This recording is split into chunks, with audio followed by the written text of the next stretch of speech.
second.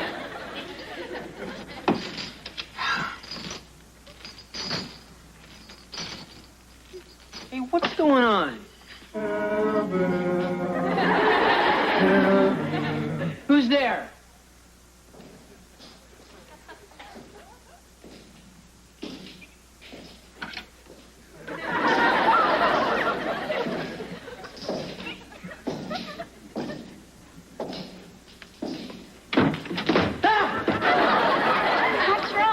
Did I forget to put in my teeth? I'm sorry, Mr. Keeney. I thought I heard... I don't know what I thought I heard. Anyway, what can I do for you? My kitchen faucet is going drip, drip, drip. It makes me want a wee-wee. Well, it probably just needs a new washer. Come on, let's take a look. Sir, I haven't seen Mr. Belvedere around here lately. He's such a hunk. Yeah, well, I'll make sure I give him your best next time I see him. What was that? Probably the ghost of Mr. Feinblatt.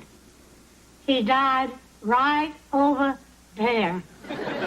He was mixing diapers, and his necktie got caught in the blender.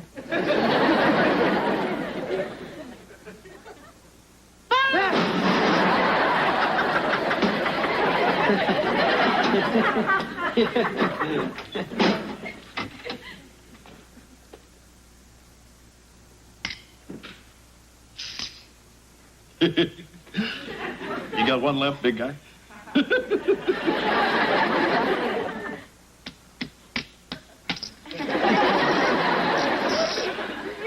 That's more than you have. Nice move. Too bad it's your last one. Oh, George, it's only a game. Let's show a little maturity. Let's not. As you wish. I love it when they get like this. All right, pal, what's going on?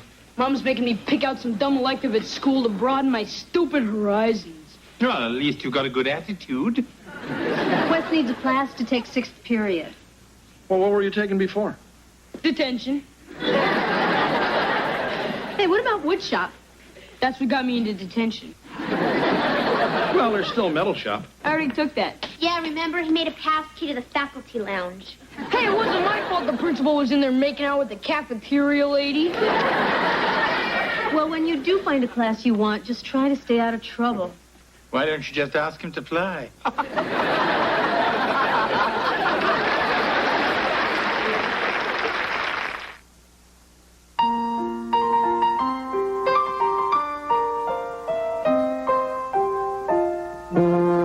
On the China, never mattered before. Who cared when you drop kicked your jacket as you came through the door? No one glared, but sometimes things get tough. For I'm a single boy. How am I to know that I'm... Hello, Mr. Belvedere. My, you're bright and chipper this morning.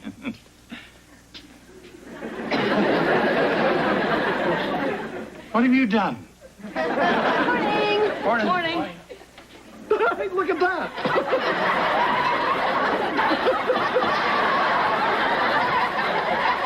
I made it in print shop. That's the new class I signed up for.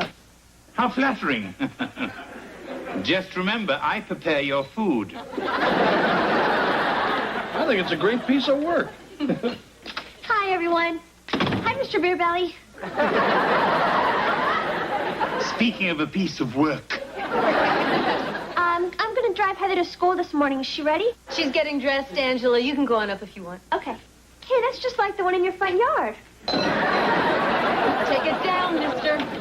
I guess that goes for the one at the post office, too. Morning. Hey, Kev. You're here pretty early. Yeah, I sort of spent the night. How come? Well, my apartment's got roaches again. Yeah, and the exterminator said that it might take months to get them out. Is he spraying them or giving them career counseling? Hey, what's going on, pal? Well, I've been hearing these noises, especially late at night. What kind of noises? Footsteps, murmuring. Wayne Newton singing Dankeschön. Come on, Kev, you're not going to let a few bumps in the night get you all rattled, are you? Well, Ted. Next thing you know, you'll be telling me you got ghosts. Yeah, I guess it was gonna dump. Hey, Dad, can you do me a favor? Sure, pal, name it. Could you come over and spend the night? Hey, come on, Kev. Butch up.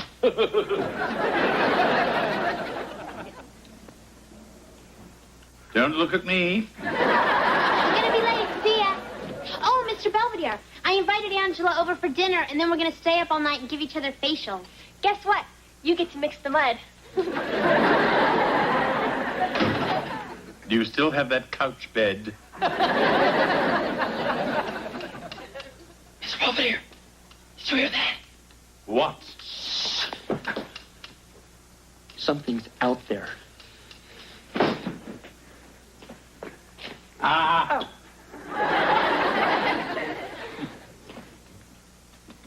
I believe we found the culprit. Apparently the wire to your antenna has come loose and was hitting the window. That's all? That's all. So you see, Kevin, there is a rational explanation to everything in this world. Except Wesley. Right. Shall we play some gin? Okay, sure. You deal.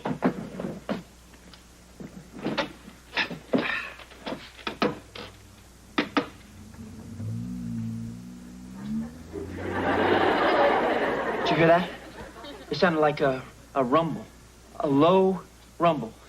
I beg your pardon.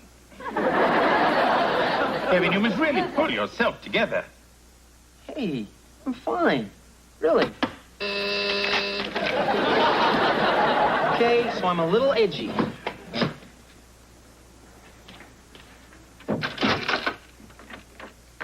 Oh, hi, Mrs. Cicchini. Come on in. Here's some for fixing my kitchen faucet. Oh, thank you. Why, Lynn, is that you? Mrs. Cicchini. How are you, cutie buns? Fine, thanks. Miss Cicchini brought over some cookies. You like a little treat? A cookie will suffice. Kevin, Mm-hmm. my kitchen window is stuck. Would you be a dear and fix it? Oh, no problem. It'll just take a minute. Take your time. Oh, I dropped a false eyelash. There it is. Where?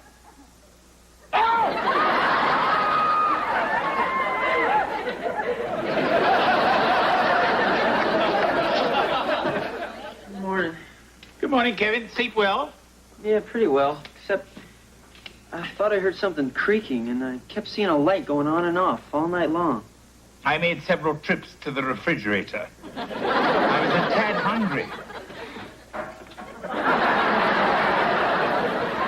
Hey, the light bulb's missing. It burnt out. So, how was your night? Anything strange to report? Other than Mrs. Cicchini doing the hula, no. It figures. The night you're here, nothing happens. Kevin, sometimes the mind plays tricks on us. Hey, look, I didn't just imagine all this stuff. It happened. It really, truly, absolutely happened. Kevin, don't worry. Be happy. Hey, where are you going? Back to your family. Now that's real terror.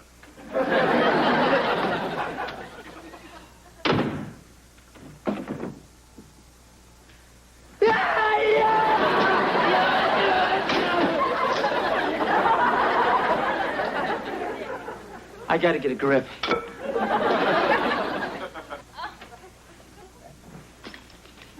Hey, big guy.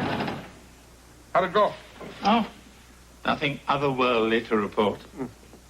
How about you? Any monsters under your bed? No. But I had a nightmare about this big thing that invaded my house and wouldn't leave. Morning. Morning. me, Mrs. Owens. I'll have breakfast in 5 minutes. Oh, no time. I've got an early deposition. George, could you give me $20? What happened to the 20 I gave you yesterday? Lunch, parking, and a peppermint patty. You know, I bet you've hit me up for $200-300 this month. George, what difference does it make? It's our money. Well, then how come you get it all? I'm a lawyer. My turn.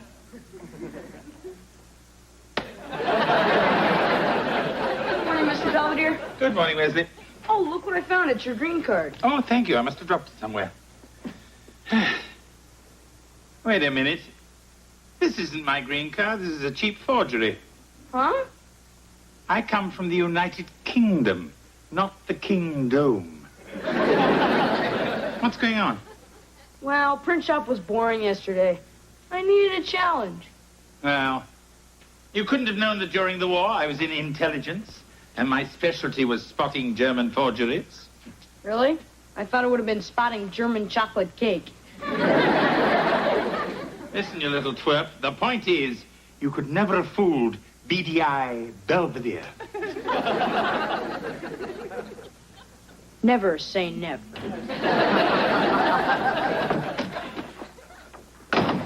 They're back. Who's back, Kevin? Oh, in my apartment, these noises, weird sounds, medley of show tunes by Al Jolson. Oh, Kevin. You think I'm crazy, don't you? You all think I'm crazy. I don't. There now, don't you feel better? Sounds to me like you've got a poltergeist. You know, a spirit caught between this world and the astral plane. It's that astral turf. Yeah, well, I don't care what it is. I'm never going back to my apartment. But that's silly. All you have to do is ask it nicely to leave. I'd be happy to talk to it for you. You? Kevin, just because she doesn't make sense to the living. Hey, let's have a seance. We could sit in the dark around a Ouija board and find out if that guy in Chem Lab has the hots for me. Yeah, that'd be neat. You're coming, aren't you, Mr. Bobbermouth? Somehow, it all seems a little bizarre to me. Yeah, me too. I'm moving back here where life has order, and Mr. Belvedere cooks and does my laundry and helps me research my term papers, which, by the way, are both due next week. I'll be there at 8.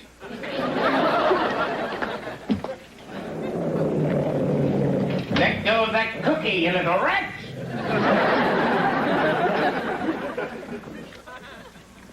Wesley, you better go and feed your dog. For some reason, he seems rather testy. Okay. What's this 50? Oh, Dad told me to give it to you. He said it's part of your back pay. How kind of him.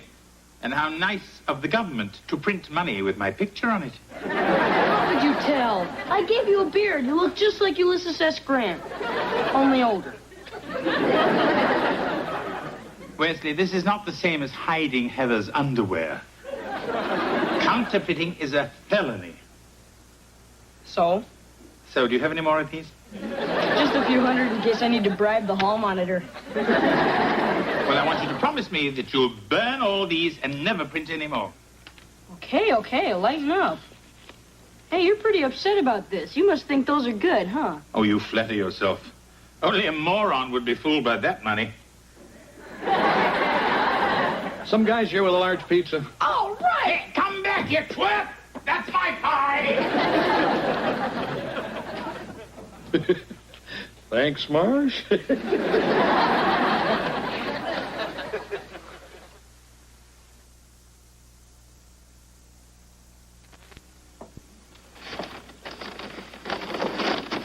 Hey, Belvedere. Hi, you've been shopping. Yep.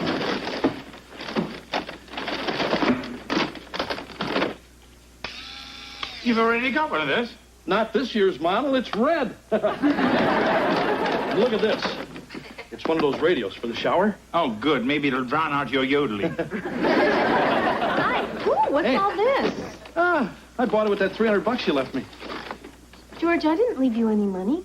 Yeah, it was right there on the counter. You mean the 50s? Yeah. Yeah. Those were Wesley's. Well, where do you get that kind of cash? He made it. In print shop.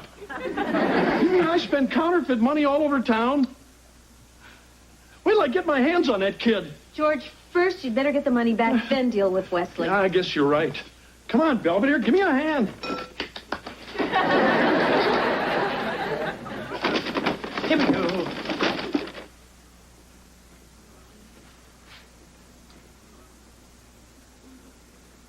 May I help you? Yeah, I got this for my wife and I want to return it. Oh, what seems to be the problem? So there you are. I really don't appreciate your deserting me like this. I told you I was coming in here. Just once. Just once, I wish you'd give me an ounce of consideration. Just once. Yes, but I assume the problem is the size. Why? Well, we've just opened a fat and sassy section. That is, here's, 5 tens. Just give me back that 50 I paid you with. You see, it's sort of got sentimental value. Yes, his son gave it to him. He's going to be in the hospital very soon. I'm awfully sorry. You see, today's receipts have already been locked up in here. Oh, but do feel free to browse. Did you hear that, Belvedere? That phony 50's going to the bank. If we don't get it back, Wes could go to jail. Really? Let's go and help him pack. Come on, big guy, what are we going to do? Well, actually, I have picked a lock or two in my day.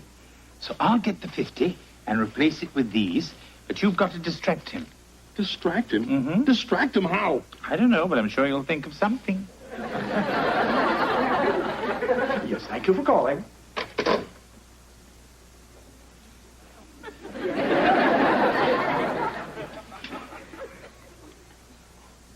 Is that for your wife? Maybe. How does it look? Stunning. Well, do you think it would go with something like this? Well, that all depends. What's the occasion? It's for my bowling team. We're thinking of getting new uniforms. On second thought, I don't think it'll go with the shoes.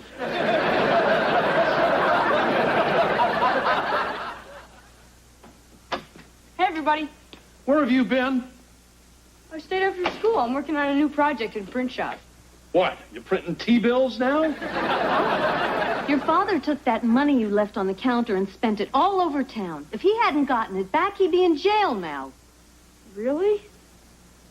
Boy, I am good. Hey, you don't know what I've been through. You didn't have to wear a big red brassiere. You were wearing a bra? It was Belvedere's idea. What? Well, don't worry, it wasn't my size. Anyway, you're the one who's in trouble. I'm sorry, it won't happen again. Oh, and I wasn't staying after school. I was out buying you something for your anniversary. Tickets to a chorus line. Well, Wes, that's sweet. Are you sure you didn't make these in print shop, too? Here's the receipt. Oh. Thanks, pal. You're welcome. Can I go wash up? How about that kid? These tickets set him back $50.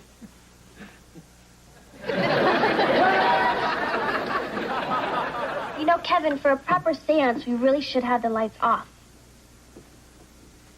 Not a chance. I'm tired of waiting for Mr. Belvedere. Why don't we just start the seance without him? We can't. We need 4 people. Well, I hope that's him and not Jack the Ripper. Hello, everyone. I'm sorry I'm late. Where were you? Watching your father try on lingerie. Well, take off your coat and pull up a chair, Mr. Babaloo. Spirits are about to arrive. I hope they bring a ham. I missed dinner. Now, we all join hands. And we close our eyes. Now I'm going to speak to the presence in this room and tell it to leave. What if it won't go? Then it'll have to pay half the rent. Oh, one more thing. Don't be surprised if it starts talking through one of us. Hey, wait a minute. I'm getting scared. I mean, what if this thing picks me and my head starts spinning around and I throw up? And I break out in a hideous welts and I levitate and get flung out the window. I hate it when I throw up. Just relax. There's nothing to be afraid of.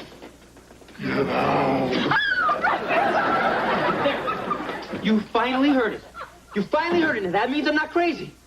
I'm not crazy. All right. I said, I'm going. Come on, this place is spooked. Just a moment, Kevin. There's something odd going on here. That's what I've been trying to tell you. Apparently, our spirit is a little out of shape. Gives you goosebumps, doesn't it?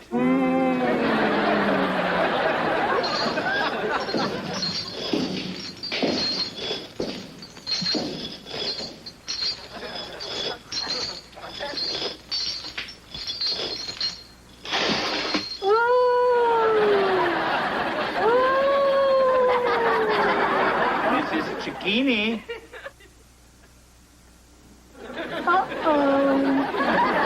Miss Cicchini, what are you doing? Just passing the time while I'm doing my laundry. You've been scaring the heck out of me. You know, I don't get it. I fix your faucets, I take out your trash, I even filled up your water bed. Want to try it out, Lynn? Actually, I'd rather know why you're trying to scare Kevin out of his apartment. Because I want it. But your place is twice the size of mine.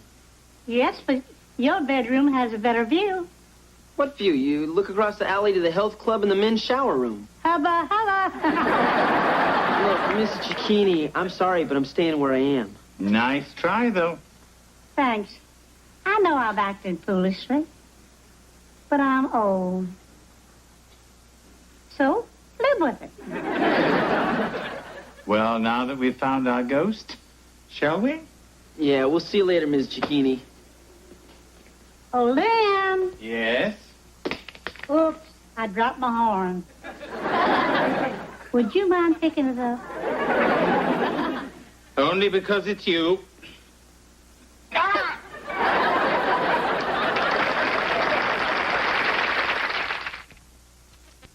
Wesley has returned to print shop and embarked on some new and refreshingly mundane projects. Although I hope I won't be here long enough to use 10,000 address labels.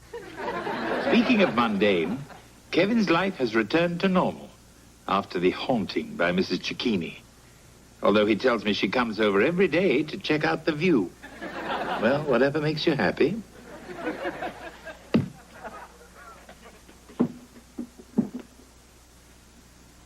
Hubba.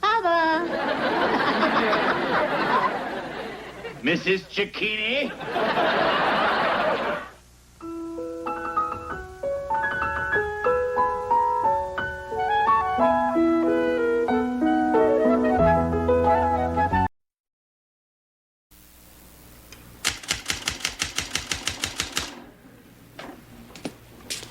Something on fire? Oh, it's you. Smells a little like writer's block in here. Hey, a good cigarette helps me think. Did you say think or stink? Mr. Belvedere. Hello, boys. That was a fast game of catch. Yeah, sure was. Where's your football? Oh, Wesley went out for a pass in the Huffnagel's backyard, but Grandma Huffnagel intercepted it, took it inside. I tried to tackle her, but she's pretty quick with that aluminum walker. Better luck next time. Oh, boy, peanut butter cookie. Oh, no, Wesley. No. They're far too hot. You might burn your tongue. Oh, okay. He's so trusting. Ouch. Hot. Here you go, Dad. Thanks, buddy. Hey, what do you think you're doing? Following your example. Hey, I don't need any smart remarks. Come on, Dad, you know these things aren't any good for you? Look, it even says right on the package. Smoking causes lung cancer, heart disease, emphysema, and may complicate pregnancy. Well, I wasn't planning on having any more kids.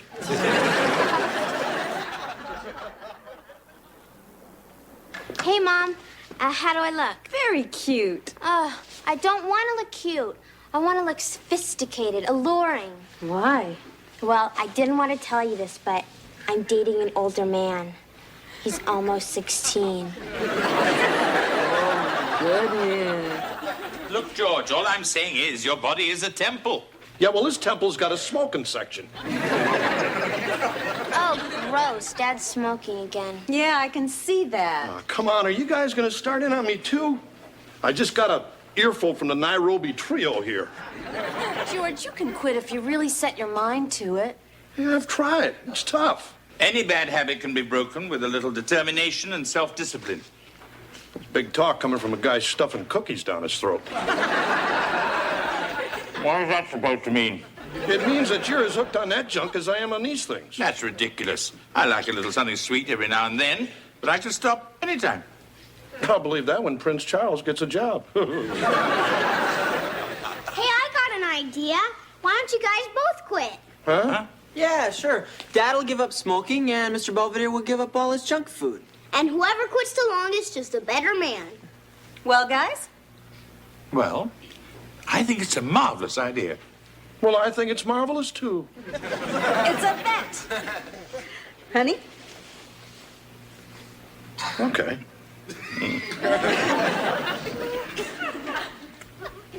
Belvedere?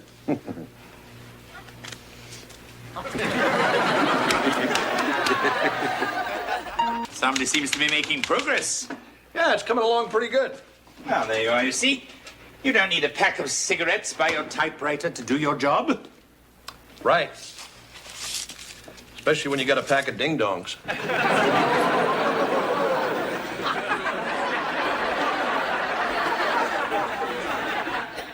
You realize, of course, this means war. Hello? Hi, I'm Sean. I'm here to see Heather. Oh, hi, Sean. Come on in. Yeah, could you please tell your sister that I'm here? I'm Heather's mother. Get out of here. Hi, Sean. Oh, hi, Heather. So, how do I look? Nice. I mean, your zits cleared up and everything. He's so bad. Actually, you look real special. Well, I guess you guys better get going. It was very nice meeting you, Mrs. Owens. Oh, it was very nice meeting you too, Sean. Come on, Sean, we're gonna miss the movie. That's okay. You go on ahead. I think I'll just stay here and hang out with your mom for a while. He's teasing, Mom. Come on, Sean. See you, Mrs. Owens. Have a nice time. Yeah, don't worry. I'll have her back by Tuesday. Morning, guys. Morning, Come, Dad. Hey, what do you got there? It's just a graham cracker. Graham cracker? That's the same as a cookie. No, it's not. It's a cracker. It says so right on the box. You can't eat that. Judges. Well, it's not the chocolate-covered kind. But there is cinnamon on top. That's a seasoning, like garlic. Wait a minute. He's having it with milk. That makes it a cookie. That's ridiculous. Disallowed. Fine, fine. You're the judges.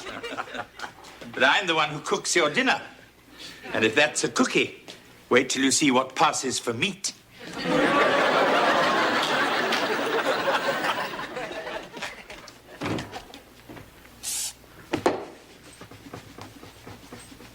So how's the bet coming? Just fine. I think you pretty much got that spot. I know. I need to keep my hands busy. That's the same thing George said last night. Morning, Heather. How was your date? It was a disaster. First, I tripped coming down the aisle and spilled on my bonbons. And then, during the movie, Sean tried to put his arm around me, and I jumped and dumped a whole thing of hot nachos in his lap. Mr. Belvedere, it was the worst night of my life. Tell me again about the bonbons. Look, honey, maybe the evening wasn't perfect, but I'm sure Sean had a very nice time. Oh, sure. I mean, Sean's so smart and funny, and all I could say the whole night was, uh-huh, yeah, uh-huh, yeah. Yes. Maybe I should just become a nun. They don't have to talk at all. Owen's residence. Just a moment.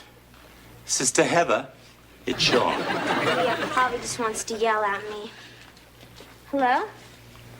Uh-huh. Yeah. Uh-huh. Yeah. Hi. Oh, I can't believe it. He wants to see me again. And you thought you couldn't carry on a conversation. Uh-huh. Hey, what do you think you're doing? Just reading the sports section. Go ahead. Puff away, I don't mind. I haven't had a smoke in 2 days. I feel terrific. Good for you. Incidentally, I read your column today. It didn't seem to have its usual sparkle. Oh, yeah? Perhaps your brain isn't getting enough tar. Hey, go ahead, Belvedere. Take your best shot. I don't mind.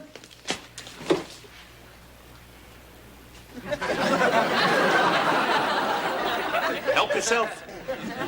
You're sick, you know that?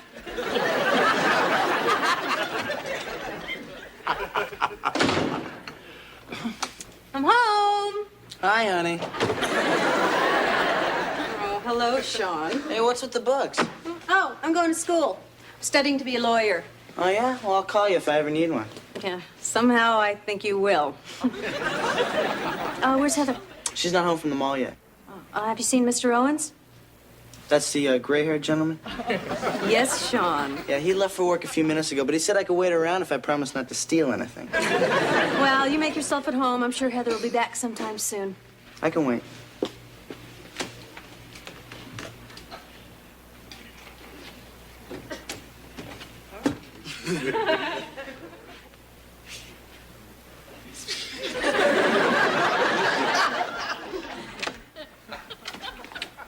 Oops. Sean. Yeah, I'm sorry. I thought that this was, Heather's room. Yeah, well, it's not. Yeah, I was just gonna go in there and play some records. I didn't know that this was your room, I swear. It's okay, Sean. I'm really so embarrassed. I just want to go someplace and hide. Sean, you're still here. I know. And I feel real bad about that. Then go. Sean!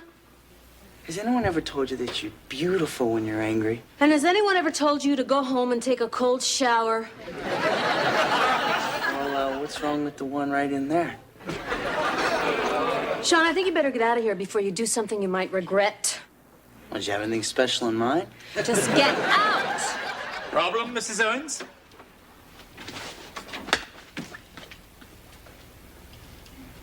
Was it something I said?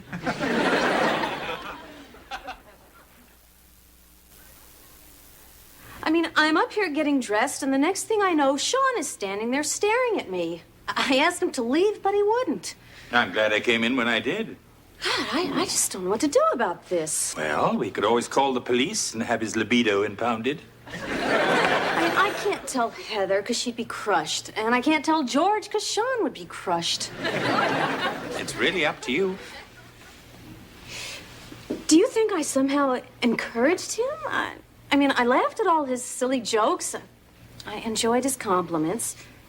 And I did tell him to make himself at home. Oh, don't be ridiculous, Mrs. Owens. I know. Anyway, judging from the look on Sean's face, I don't think he'll be bothering you again. I'm very glad you were here, Mr. Belvedere. I don't know how to thank you. A cupcake would be nice. Hey, Mom, you seen Dad anywhere? No, why? Oh, it's just he hadn't smoked in 3 days. You think he might be getting a little shaky. I lost him. Oh, yeah? I trailed him into the woods, but I think he doubled back to trick me. He must be in the house somewhere. Boy, I wish we had dogs.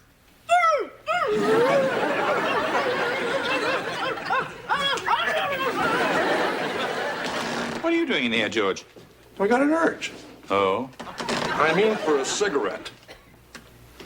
Except those two rotten kids of mine keep watching me like a hawk. Yes, they've been keeping their beady little eyes on me as well. Look, Belvedere, we're both mature, responsible adults. I mean, if I want to have one cigarette, or you want to have one cookie, I think we should both be able to. Are you suggesting a temporary truce, comrade? I won't tell if you won't tell. Freeze! Hey, Mom. Hi, Heather. How was school? Great. Can I borrow your hot pink nail polish? Why, are you going out tonight? No, Sean's coming over here. Oh? We're just gonna study together. That's okay, isn't it? Sure. I just think that you've been seeing an awful lot of him lately. Mom, I've seen him once. Yes, and this'll make twice. Mom, what's the matter? You're acting like you don't like Sean. I didn't say that. Well, he likes you. You're practically all he ever talks about. Look, honey, I just think that you're too young to get seriously involved with anybody now.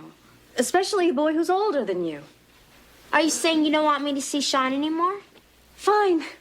Excuse me. Mom! Hi. You must be Wesley. Yeah. Who must you be? I'm Sean. I'm here to see Heather. Give me $1 and I'll go get her. And here's $5. Go get yourself a new personality. Hey! Wes, go up and tell your sister Sean's here. Okay. Cute little scamp. You got a lot of nerve showing up around here again. Whatever you've heard, sir, it is a lie. I'm kidding. I just meant you've been over here 3 days in a row. I was just kidding, too, then. Hey, come on over and have a seat, Sean. Thank you, sir. So, I take it you got your eyes set on my little girl. Yeah, well, sure do. Well, I just think I should warn you, I'm kind of an old-fashioned dad when it comes to my daughter. Let me stop you right there, sir. Are we talking about sex? Because if we are, sir, I want to assure you that my intentions with your daughter are strictly honorable. That's good to know. We're home. Hey, honey. Oh. Hello, everybody. Hi, Mrs. Owens. I'm Sean. You remember me? Yeah, I believe so. Hi, Sean. Oh, hi, Heather. I got my books. Sean and I are just gonna study. We're not going out or anything, okay? Yeah, fine. This is our housekeeper, Mr. Belvedere. This is Sean. I believe we met once in passing. Yeah, right. Listen, Heather, I know it's kind of corny, but what the heck? I got you these. Oh, Sean, they're beautiful. Mr. Belvedere, will you put these in some water, please? Certainly.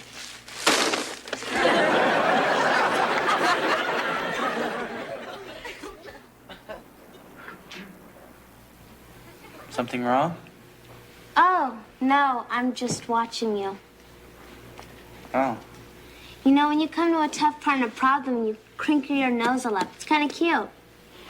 Thank you. When I come to a tough part in a problem, I stick my tongue out over here like this. That's great. Maybe you can get that fixed. Terrible. Listen, I'm gonna get something to drink. Do you want anything? No, listen, I think my mom's in there, and she's still not crazy about us seeing each other, so just try to be extra special nice to her, okay? Sure.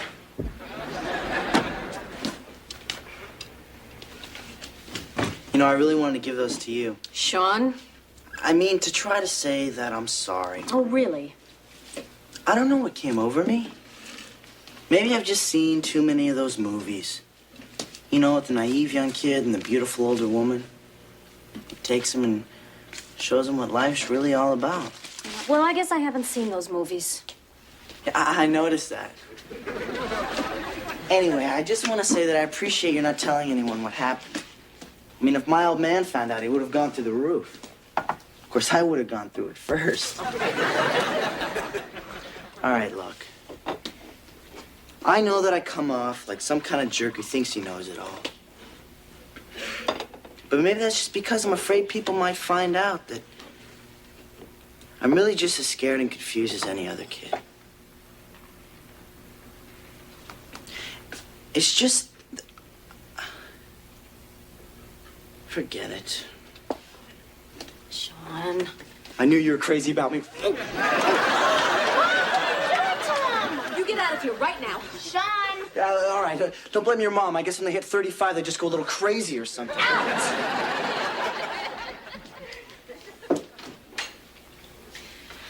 Heather, we have to sit down and have a little talk. Oh, that's okay, Mom. I understand now why you didn't want me to see him. Oh, you do? Yeah, because you wanted them all for yourself. Heather, what's wrong? Ask Mrs. Robinson. Heather! Leave me alone. Come on, honey. And I just came down the stairs. Heather, let me in. Go away. Heather, I did not try to steal your boyfriend. Huh. Sean tried to kiss me. Heather walked in and saw it. I always tell the children to knock. Heather, come on, open the door. No, I don't want to talk to you or anybody else for the rest of my life. May I come in? Okay. Everything all right? Hey, I said you could come in. I didn't say I'd talk to you. Oh, I don't blame you for being mad at your mother. that hussy. Trying to seduce that sweet, innocent boy. Perhaps now she'll leave me alone. That's not funny, Mr. Belvedere.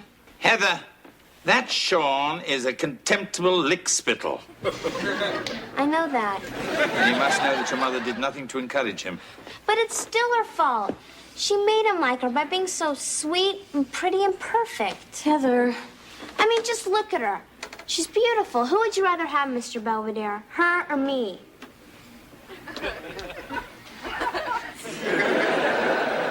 At the moment, I think I'd like a jelly donut. Excuse me. First, I couldn't figure out why Sean would want to see me again. For a second there, I actually thought it was because he liked me. Pretty stupid, huh? Heather. That's probably the only reason I ever get a date.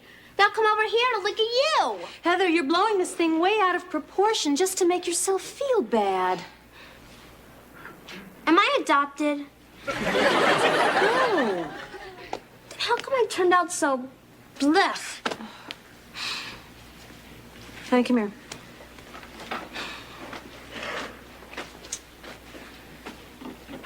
I want you to take a good long look. Tell me what you see. A toad. I'll tell you what I see. I see beautiful green eyes and a cute little button nose. And when it's there, a smile that can just melt your heart. Are you sure it's me you're looking at?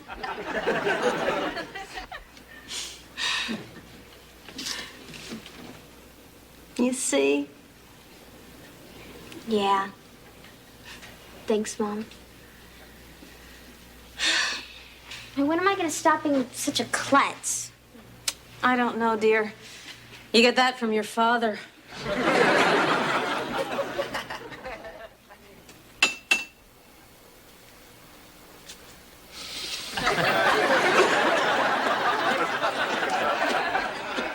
Sean, come on in. Hey, take it easy. I just gotta get my books in my jacket. He'll never see me again. Just don't do anything crazy.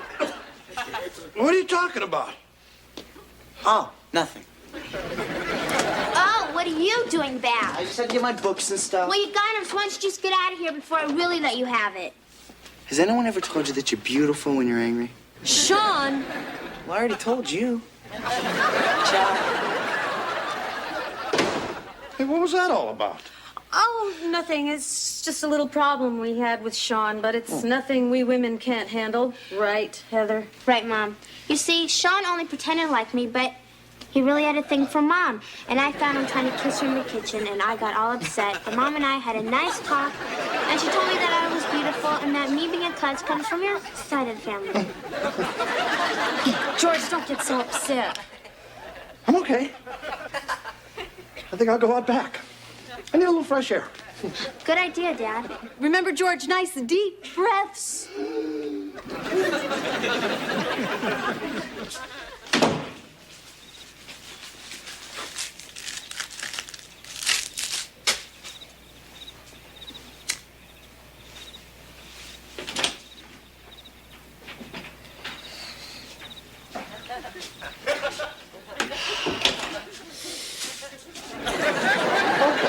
Okay, you caught me. Go ahead, gloat. You've done it again. You're the better man. Come on, let's hear it. Let's have your snotty little victory speech and get it over with. I can't hold my mouth full.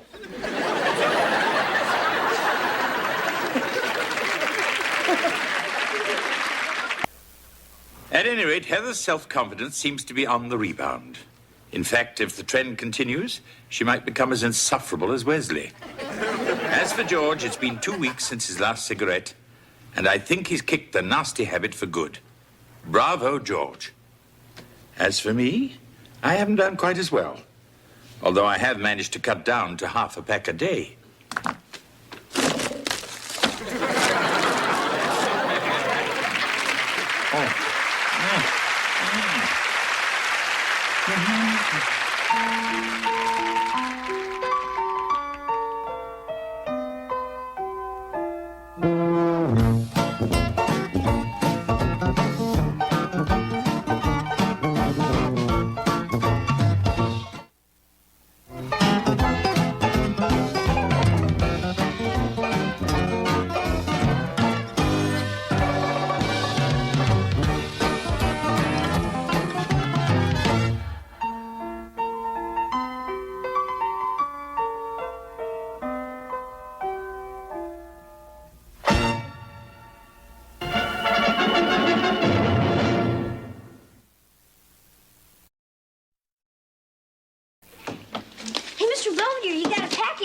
marked special delivery. Thank you, Wesley. Look at all the stamps. Says it's from Majunga, Madagascar. Yes, I see. Aren't you gonna open it? Oh, in a bit. I could open it for you. No need, but thanks for offering. How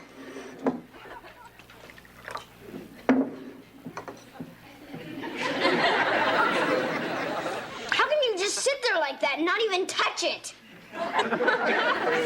Because I know it drives you crazy. I may not open it until tomorrow. I gotta get out of here.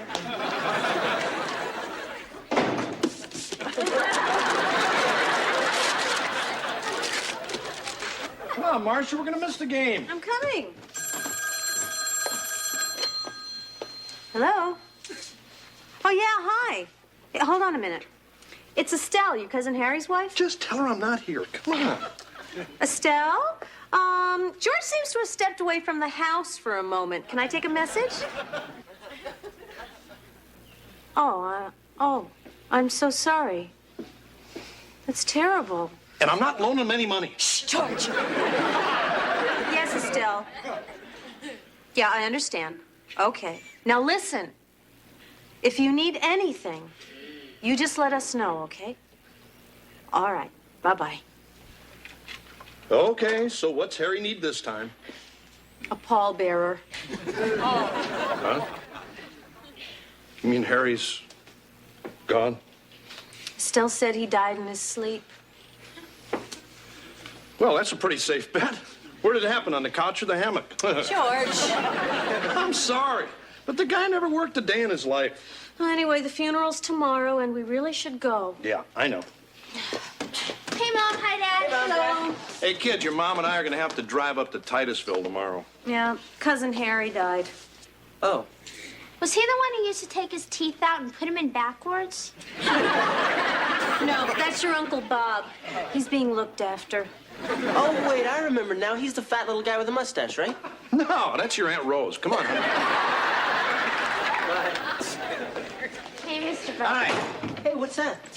Oh, it's just a little something from the Bagwanda tribe off the east coast of Africa. Hey, Mr. Belvedere, there's two guys outside with a giant box and it's got happy birthday written all over it. Hey, you never told us it was your birthday. Well, it's not yet.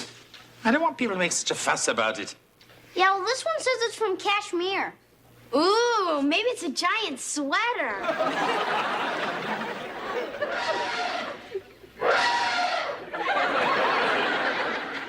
Somehow, I doubt it. We couldn't keep him. Because this neighborhood is not zoned for elephants. Anyway, Saji will be much happy at the zoo. He was just a baby. He could have slept in my room. Wesley. I would have walked him. Yeah, but what would you have done when it grows up and weighs a couple tons? I don't know. Same thing we'll do with you. So when is it? When's what? Your birthday. I mean, it's got to be soon. After all, you've been here almost a whole year and haven't had one yet. That's excellent reasoning, Wesley. It shows you're maturing. Thanks. So when's your birthday? That's for me to know and for you to find out. Hi, honey. Oh, hi, honey. Harry's service starts at noon tomorrow, so I think we better leave here by 9:30 the latest. Fine. What you doing? Oh, just going through some of our important papers, insurance policies, stuff like that. Nothing on TV? Estelle said that with Harry dying suddenly, he left their estate in a big mess. What estate? They live in a trailer. George, I just think it makes sense for us to be prepared in case something happens. What do you mean prepared? We don't have a will. I don't want one. Come on, George. Wills are bad luck. You know, sooner get done writing it, somebody's reading it. Hello, is this Madagascar information? I need the number of Jamal Hakim Utu. What do you mean, which one? Wesley, Gotta go now. Bye. what are you up to? I've been calling around, trying to find out when your birthday is. I see. And who else have you been harassing? Well, I called the guy who sent you the elephant, but he was out with some of his wives. And then I tried to call the Queen of England, but they said she couldn't talk because she was on the throne.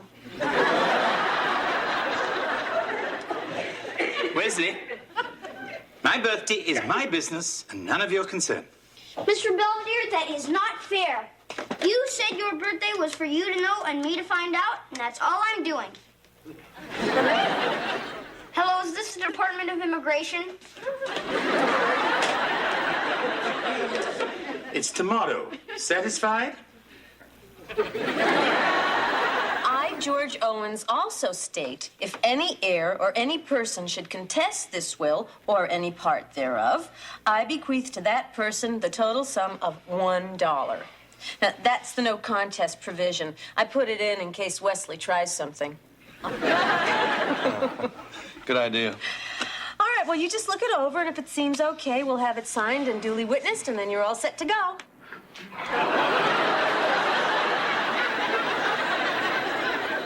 Well, what about you? Huh? I mean, your will. Don't you need one, too? Oh, no, not me, honey. No, not yet. I mean, I always assumed that you'd be the first to, you know. Have dirt thrown on me? You're right. I'll draw up a will for myself and leave everything to you. Hey, come on, honey. Look at the bright side. Maybe we'll both go together. You know, George, that could happen. Oh, come on, Marcia. Well, what if it did? What if something happened to us tomorrow? Well, we wouldn't have to go to Harry's funeral. I'm talking about the kids. Who would raise them? I don't know. Wolves? Hey, lighten up. It's not going to happen. We'd both feel better if we decide on someone. Like who? Dinner will be ready in 20 minutes, Mrs. Owens. George, go and wash your hands.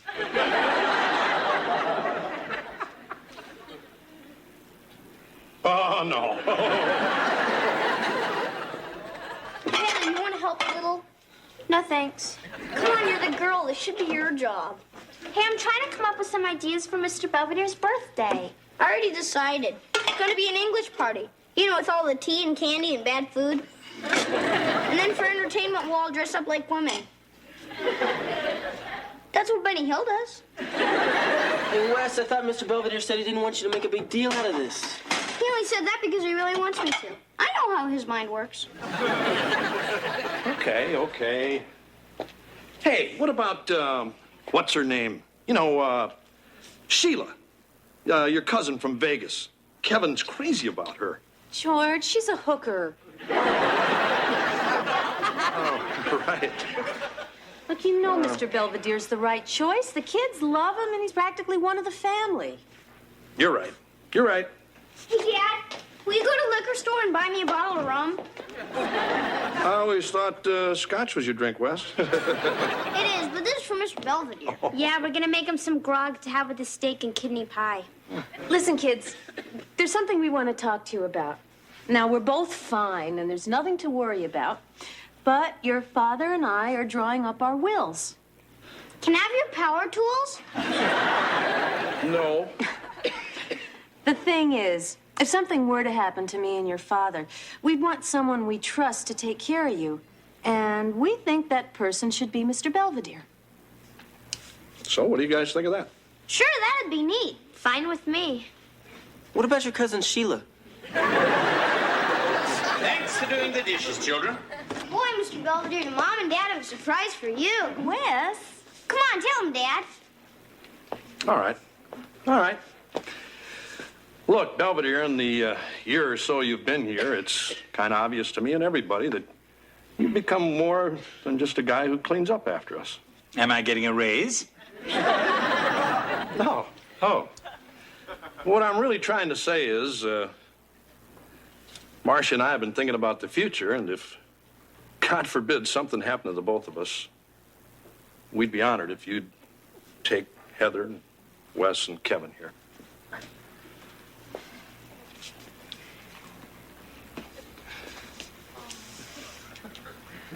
No, thanks.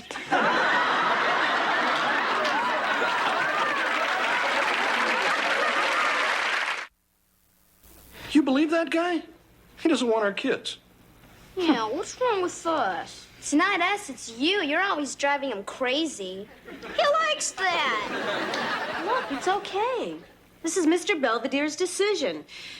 And if he doesn't want my children, it's up to him. Sure. It's no big deal. He's not good enough for you guys anyway. In fact, I wouldn't die now if he paid me. So what about Mr. Belvedere's party? What about it? Well, I say we give him the cake, but we don't sing. Well, I'll be toddling off to bed. Unless anybody needs anything. An explanation would be nice. Look, everybody, it's nothing personal. It's just that guardianship is not something to be taken lightly. And quite honestly, I'm not prepared to accept the obligation. Hey, that's fine with us. We were only kidding. Right, guys? Yeah, right. Sure. Well, good night, everyone.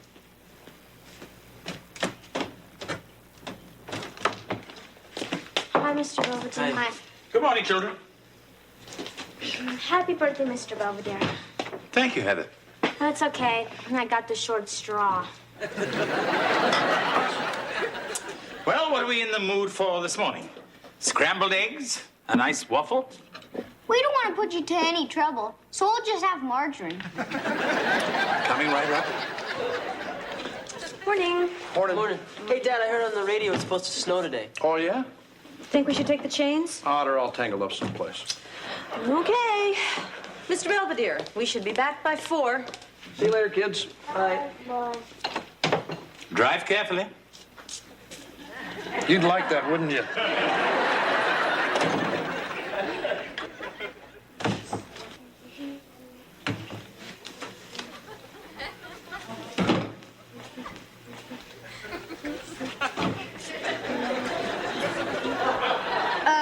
Heather, just because we're mad at Mr. Belvedere doesn't mean you have to ruin his cake.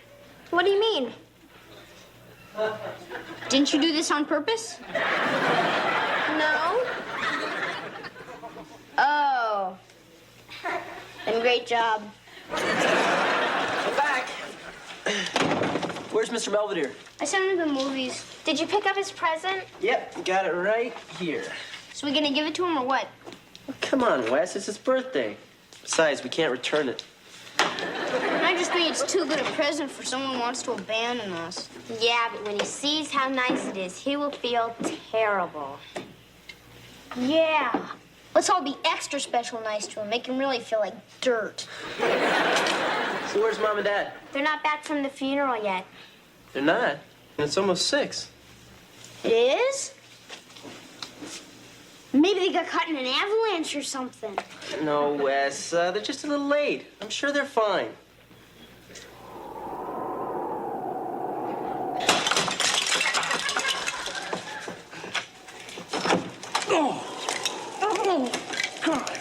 Thank God. I thought we were going to freeze out there. I'm still freezing. We must have walked 3 miles. See if you can find a light. Oh, forget it, honey. Nothing's gonna work. This place has probably been boarded up for years. Wanna dance? Sure, it must still be open. Hello? Is anybody back there? Don't be scared. We're friendly. Marcia, our car broke down, not our flying saucer. George, cover up that hole with something. Yeah.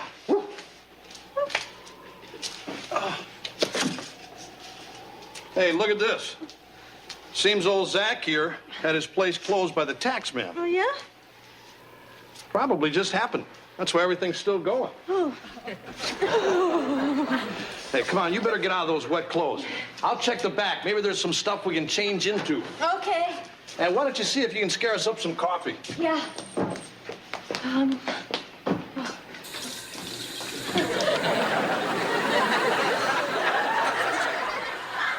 No problem. Okay, I understand. Yeah, thank you, Sergeant. So what'd the police say? The snow's real bad up north, and there's cars stranded all over the highway.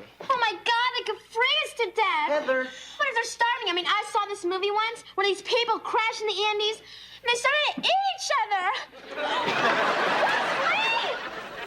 Heather, getting hysterical isn't going to help anything. The birthday boy's back. You may start the party. Or is this it? Mom and Dad are back yet. What do you mean? We called Cousin Estelle and she said they left over 5 hours ago. Well, no need to carry on. We simply put through a call to the state police. No, we already did that. They said there's nothing they can do right now. Oh. Well, I'm sure your parents will be fine anyway. What difference does it make to you? Mom and Dad can be popsicles for all you care. And we'd wind up in an orphanage and you'd just laugh and go back to England. Kevin, get the chains. I'm sorry, Mr. Belvedere. I didn't mean to talk back. There for the car, you little twerp. Now let's go and find your parents. Coffee's ready. Boy, it feels good to have some dry duds on. Hello? Yeah. Hi. Is that the auto club? Yes? All right. We'll be here. They said they'll get to us as soon as they can. Sensational. Did you get through to the kids? I tried, but the line was busy. Then there was no answer. I'm getting a little hungry. How about you? Yeah.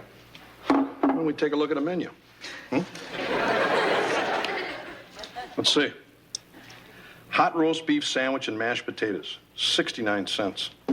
No wonder the guy couldn't pay his taxes. I want to check the freezer, see if there's something still in there. Okay. Oh, I found some crackers. Hey, this thing is loaded. I'm going to put us on a couple of burgers, okay? All right, but let's keep track of everything we eat so we can pay for it. Fine. Boy, that's really something out there tonight. Give me a cup of coffee and let's take a look at the menu. Hi, Bud. What's good tonight? Roast beef looks good. You're on.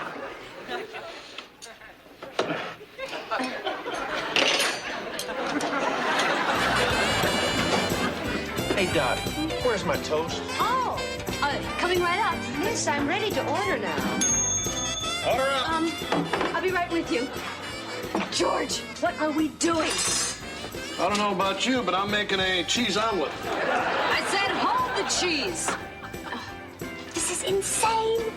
Marcia, it's a little late to start telling these people we don't work here. It's true. And besides, they're stuck here just like we are, and they're hungry, too. So let's just make the best of it. We're just helping people out. Hey, my eggs are runny. So's your nose. So blow. Mr. Belvedere, we're never gonna find him. Come on, children, sit down and get warm while I use the phone. Hey, look, there's Mom. Yeah, and she's a waitress. Order up. Hey, Dad's slinging hack. Working your way through college? Mr. Belvedere. Mom. Hi, Mom. George, Mr. Belvedere, and the kids are here. Oh, yeah. Hey, what are you guys doing here? We came to save you. When you didn't come home, we got worried. When we thought Mr. Belvedere didn't want us. First chance you get, you guys run off and open your own business. Can I get some coffee, please? Miss, I had a salad coming. We'll talk about this during our break. Come on, Marcia. Come on. Yeah? Well, the kitchen's all spick and span. Everything's back pretty much the way we found it. Perhaps we better move before we get hit by the after-theater crowd. It's almost midnight. It is? Dad, Auto Club says they got your car out and they're towing it right over. Oh, great. Come on, children, let's get ready to go. Come on, George, let's go and change. Yep. Wait a minute. If it's almost midnight, that means Mr. Belvedere's birthday is almost over. Wesley. I mean, we might as well give him his present. Happy birthday, Mr. Belvedere. We were gonna wrap it, but we didn't. Thank you. It's pocket watch. Yes, I see. Yeah, and there's an inscription, too. To Mr. Belvedere, from Kevin, Heather, and Wesley, your friends forever. You can have that part scraped off if you want. Wesley, Have you ever stood on the top of Mount Haltia in Finland and watched the northern lights go dancing in the sky? Mm-mm. Neither have I. But according to my schedule, I should have been standing there 3 months ago. What do you mean? I mean, I got shanghaied by a certain family in Pittsburgh. And somehow, in spite of myself, they've all become very dear to me. So what you're saying is, you want to go, but you can't because we're all so wonderful, right? Well, not you specifically. Look, the point is, each day I stay, it just seems that much harder to leave. Mr. Belvedere, you can leave whenever you want. We won't like it, but we'll understand. Sure, I'll help you pack. It's those snotty little remarks I cherish most. Oh, hey, the tow truck's here. Oh, good. Well, just tell him we'll be right out. So that mountain over in Finland, think there's room on top for all of us? I suppose there'll have to be.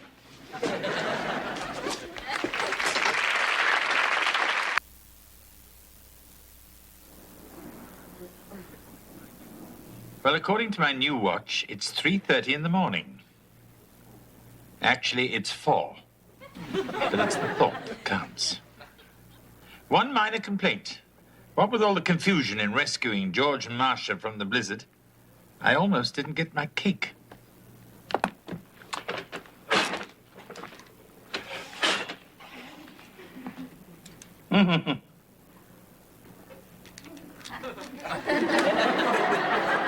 Very funny, Wesley.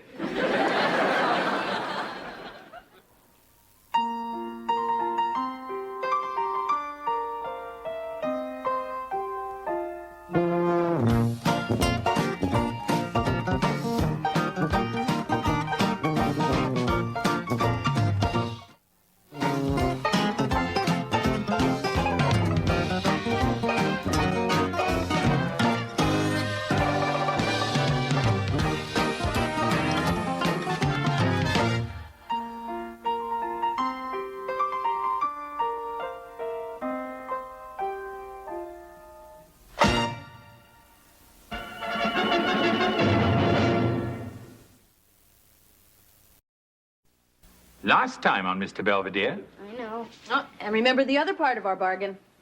Uh-oh. That's right. No dog until you bring up your history grade, and that means getting an A on your test tomorrow. Mr. Belvedere, can I tell you something I did? I mean, just between the two of us. That depends. Is it a misdemeanor or a felony? I cheated on my history test. Oh. I didn't mean to. It was just real hard, and I couldn't remember anything. And I was sitting right next to this Korean kid. These two guys are crazy about each other. Mr. and Mrs. Owens, Wesley cheated on his history test. Is that true, Wes? You cheated. Yeah, but he wasn't supposed to tell you about it. You promised. I'm sorry. I'll talk to you when I get back from the pet shop. Good thing I kept the receipt. I wish you'd go back to England where you came from. I'm sure he didn't mean it. Hello, Department of Immigration. I got a big one for you. So I guess we're friends again, huh? Yes, I suppose it was unavoidable. Lawrence Miller, U.S. Department of Immigration. Oops, I forgot about that. All right, let's go. Wait a minute. Where are you taking him? He'll be at the Federal Building downtown pending his deportation hearing. Mr. Belvedere, shall we? If you're ever in England, drop by.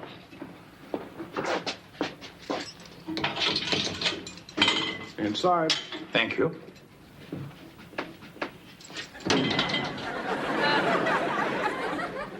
So, anyone here from out of town? Think we ought to save the mashed potatoes? Not unless we're planning to repave the driveway. I can't believe they just came in and dragged Mr. Belvedere out of the house like that. I thought this was America. It is. That's why they did it. Well, we gotta do something to help him. Like what? I don't know. Have a concert? What are you gonna call it? Hands across the butler? You'll never get enough people. been going through the immigration code, and I found some really good arguments in Mr. Belvedere's favor. Oh, yeah? I'm going to get them organized so I can present them at his hearing. Oh, that's great, Marsh, but don't you think maybe we should get him a real lawyer? I almost am. Hey, everybody. You guys want some help? No, thanks. I think you've helped enough. Hey, I already said I was sorry. Being sorry doesn't help Mr. Belvedere. He's still stuck in jail. Yeah, and who knows what he's going through. What do you mean?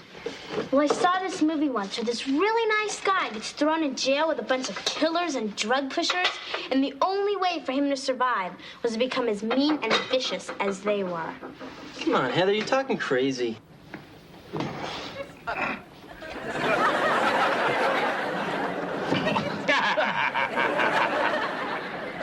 Chomalita. Bow ye. You got 5 minutes. I signed you up for the chain gang. Hello, George. Hi, Mr. Belvedere. Wesley? Marsh is upstairs trying to arrange bail. I appreciate that. So you doing okay? Nobody tried any funny stuff today? I'm fine, George. It's just I kind of feel guilty about all this. Why should you? You've done nothing wrong, aside from fathering what's-his-face here. Anyway, I'm going to go up and see how Marsh is making out. Come on, Wes. I'll catch up, okay, Dad?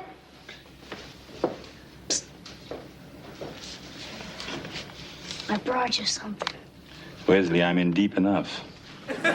See, I got you some cigarettes and candy bars. You give them to the screws, and they'll look the other way when you start digging your tunnel. Wesley, this is reality, not a George Raft movie. I'm just trying to help. I know. I mean, if I don't do something for you, I'm gonna feel terrible for the rest of my life. I've already got a bad stomach and diarrhea.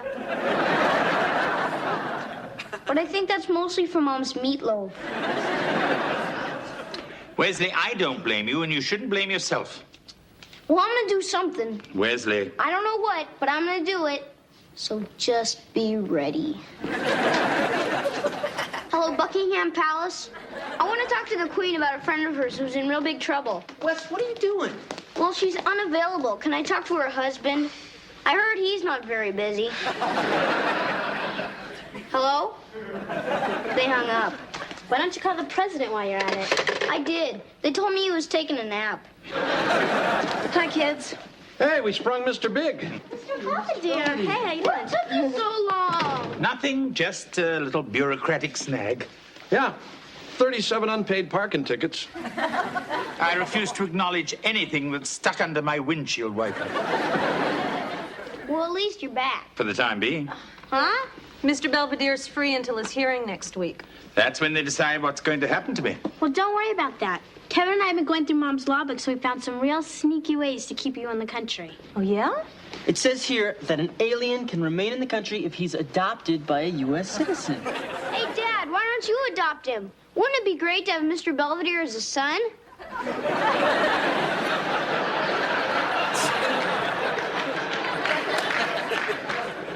Hello, Daddy. Okay, what about this? It says you can obtain legal status if you marry an American citizen. Yeah! Why not? Look, children, I'm sure your intentions are good. In fact, I know they are. But you're simply going to have to let Mr. Belvedere handle this in his own way. All right? Yeah. All right. Whatever you say. I guess you want to relax a little. Thank you. And once again, I apologize. I'm sorry for all the trouble I put you to. Oh, Mr. Belvedere, it's no trouble. You're part of the family.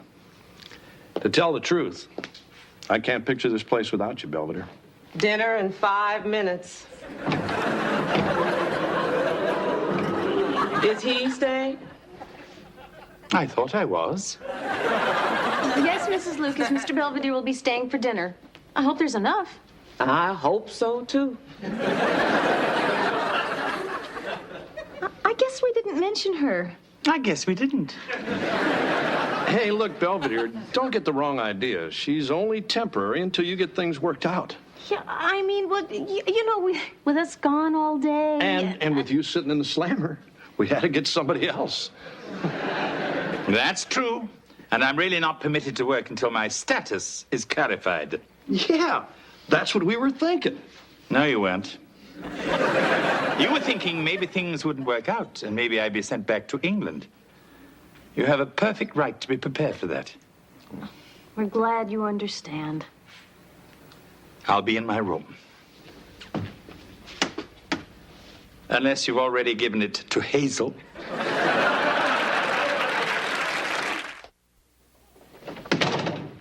Hey, Heather, come here and take a look at this. What is it?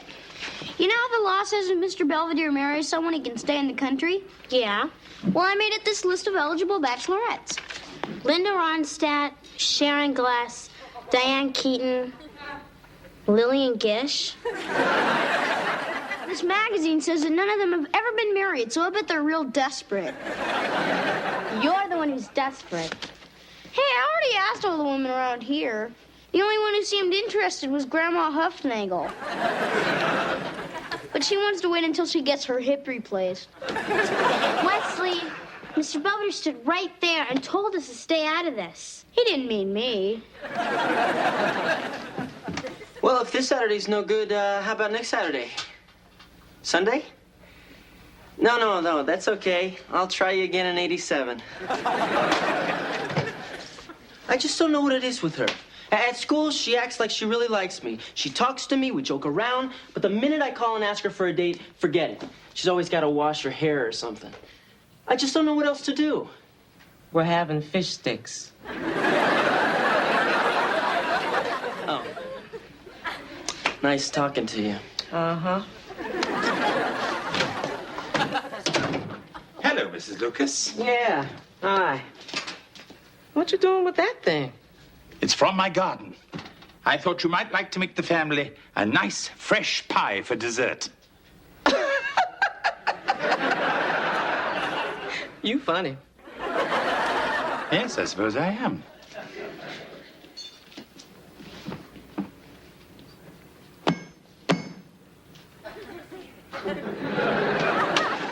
Hey, Mrs. Lucas. Hi. Hey, can I bum a cigarette off ya? Sure. I can? Hello, Heather. I think I just quit. Don't worry about her. She does things just to get a reaction. Uh-huh. Actually, the whole family is rather on the quirky side. They're not dangerous, but they do require supervision. My husband is an unemployed steel worker. My son just got out of a rehab center. And my eldest girl just ran off with a trumpet player. They're quirky, too. Wesley? You going up to your room now? Yes, Wesley. Good luck. Hi. Excuse me, I must be in the wrong room. You're Lynn, aren't you? I'm Kim. So what do you think of her?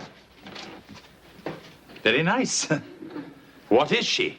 My going-away present? No, you're supposed to marry her. And she already said yes. All you got to do is ask. My basic fee is $300, but that doesn't include the photographer or the honeymoon. Excuse us a moment, would you? Sure. Wesley, where exactly did you find Miss Wright? Downtown.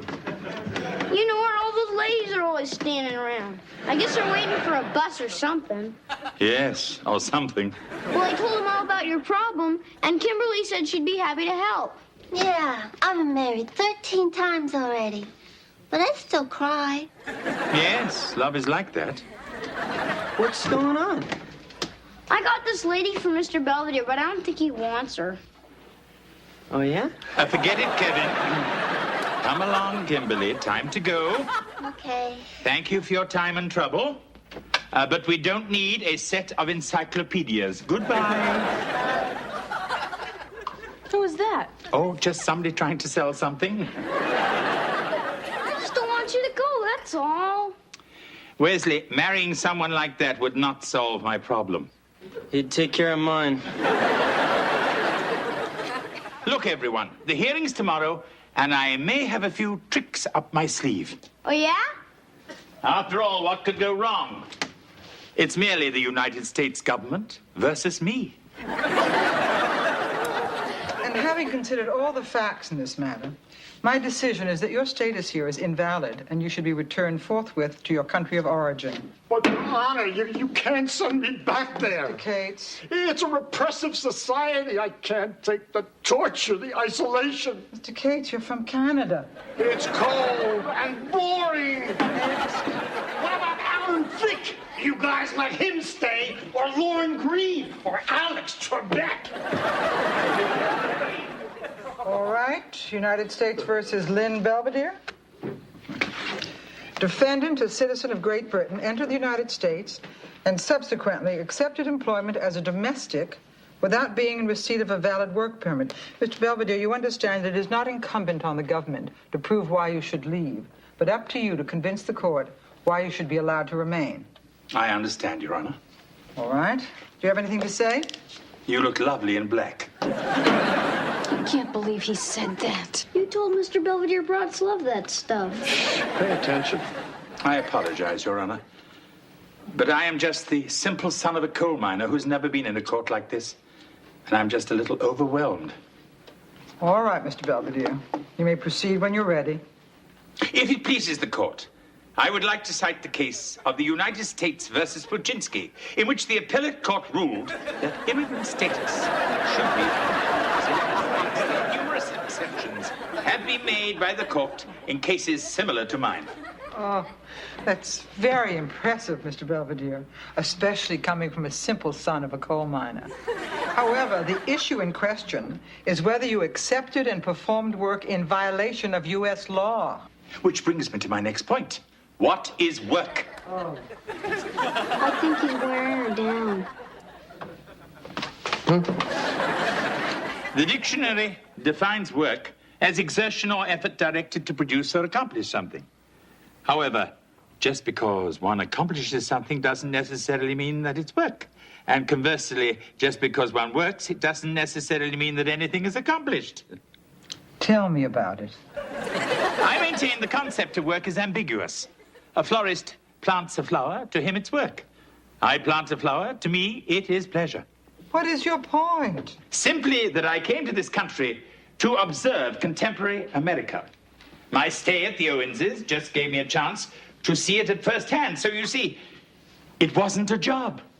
It was merely a hobby. Did you receive any wages for this hobby? Well, only when the checks didn't bounce. Hey, I told you not to cash them so fast. Oh.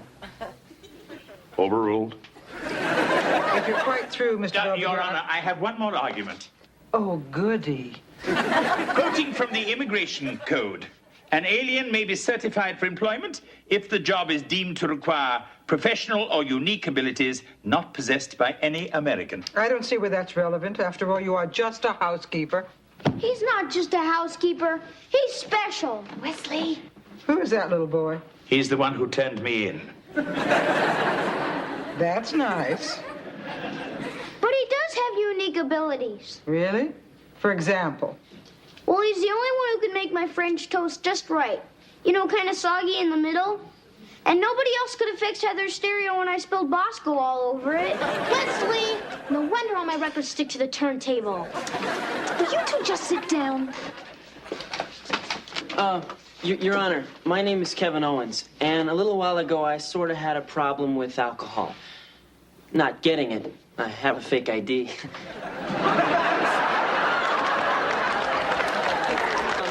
But abusing it.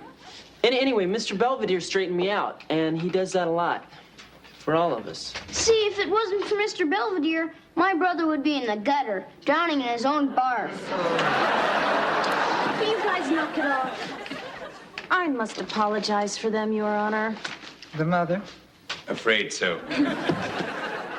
Yes, Your Honor, I am their mother, but I also happen to be studying to be an attorney. Bailiff? Yes, and I would like to cite some precedents which I feel may be germane.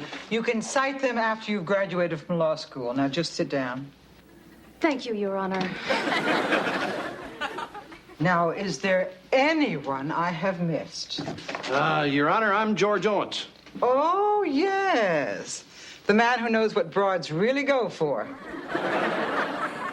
Good ears. Anyway, I guess what everybody is trying to say is that Belvedere here is more than just a housekeeper. He's practically one of the family. And this thing about wages, hell, the way he eats, he ought to be paying us. Is my boat here yet? The point is, Belvedere's a pretty exceptional guy. And I think he deserves another shot.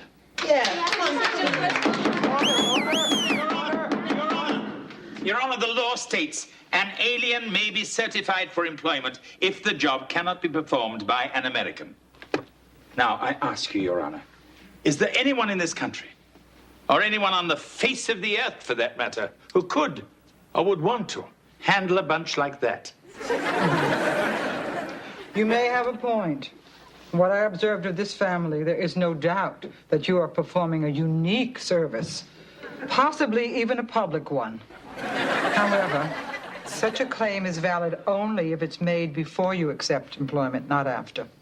Therefore, according to the immigration laws of the United States, I must rule that your status here is illegal and direct that you be returned to your country of origin.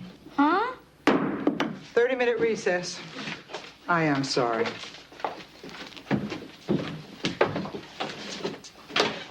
Just a moment. Well, that's about it. What happened? I thought you said you knew a few tricks. Well, I am about to disappear. Anyway, I'm not one for long goodbyes. So, see you.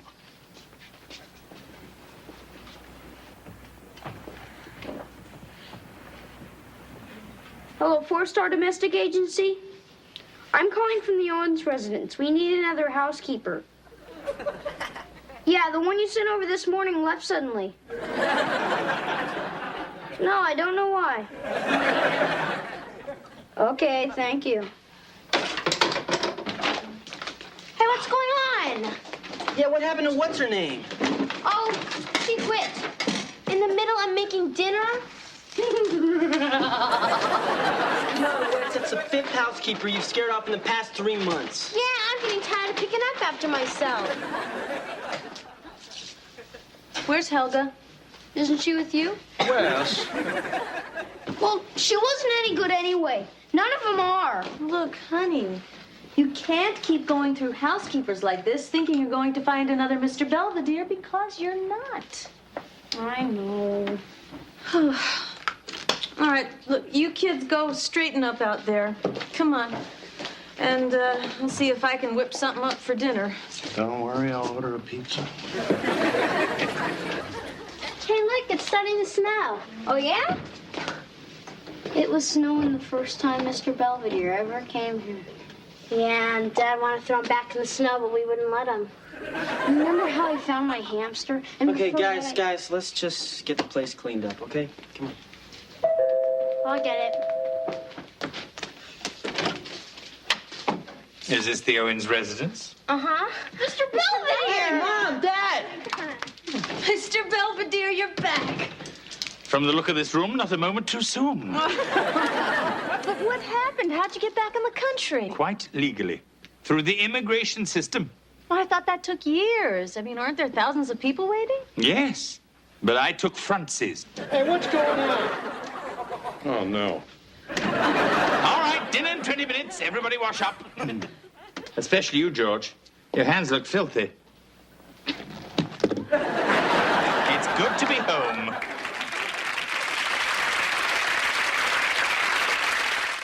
This is my first entry in several months. To be honest, without the Owenses, there hasn't been much to write about. At any rate, my working status here in the colonies is somewhat less tenuous than before. I even have my green card. So there, Wesley. I suppose if I'm not careful, I may even wind up an American citizen.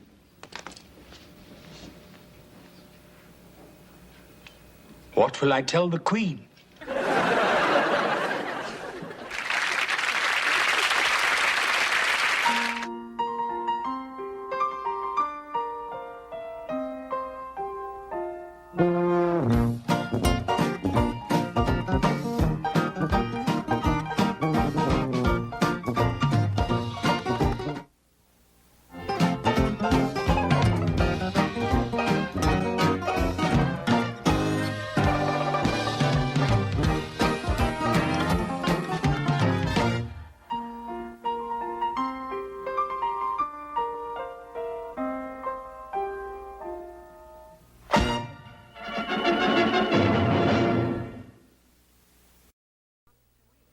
So listen, our prom's in 2 weeks, and I've been thinking about it.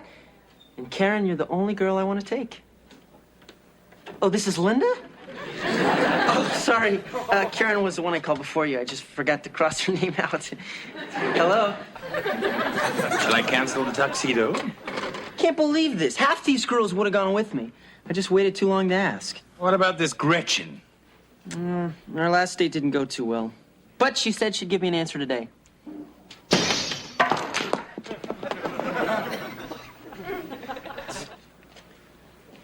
I think it's a no. Mr. Belvedere, Yeah? I've been rooked. Problem with your gardening? I did a real good job, but the Andersons won't pay me. Oh? Well, it's not my fault their lawn caught fire. I don't think the scorched earth policy was what they had in mind. I'm never gonna make enough money to get a new bike. Not with that attitude. The thing is, I'm real good at getting jobs. I'm just no good at doing them. Perhaps you should become a defense contractor. Come on, Mr. Belvedere, what am I gonna do? And the point is, Wesley, if you're smart enough to get the job in the first place, you should be smart enough to get it done. Hi, Leslie. Hey, Miles. So, you wanna go do something? No, but I think you do.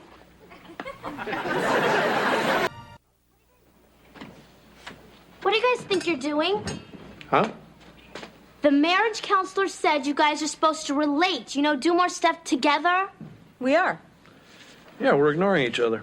Oh, real funny, Dad. You keep saying junk like that, and you and Mom are gonna separate like you did before. No, look, honey, come on, Mom. It's a beautiful day. You're gonna go out and enjoy it together.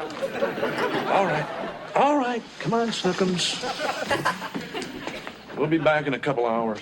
Where are you going? We have no idea. Bye. Oh, hi, Wendy. I brought over the notes for our chemistry final. Oh, great, thanks. You know, I don't even know why I'm bothering with this junk. I was already accepted to Pitt. Speaking of college, Stanford called. They want me too. Oh, that's great. But Wendy, California is so far away. Oh, please don't go. Huh? That's what you were supposed to say. Hey, come on, I'm gonna miss you. Look, I'm sorry. I shouldn't say things like that. It just makes things awkward. It's okay. So, got a date for the prom? Just kidding. No, I'm not. Do you? Hey, Mr. Belvedere, look at all the money I got. What was it? A Brinks job? Or did you knock off a convenience store? Nah, I mowed 4 lawns, cleaned out 2 garages, and pulled a tree stump out of the ground. Well, you certainly look none the worse for wear.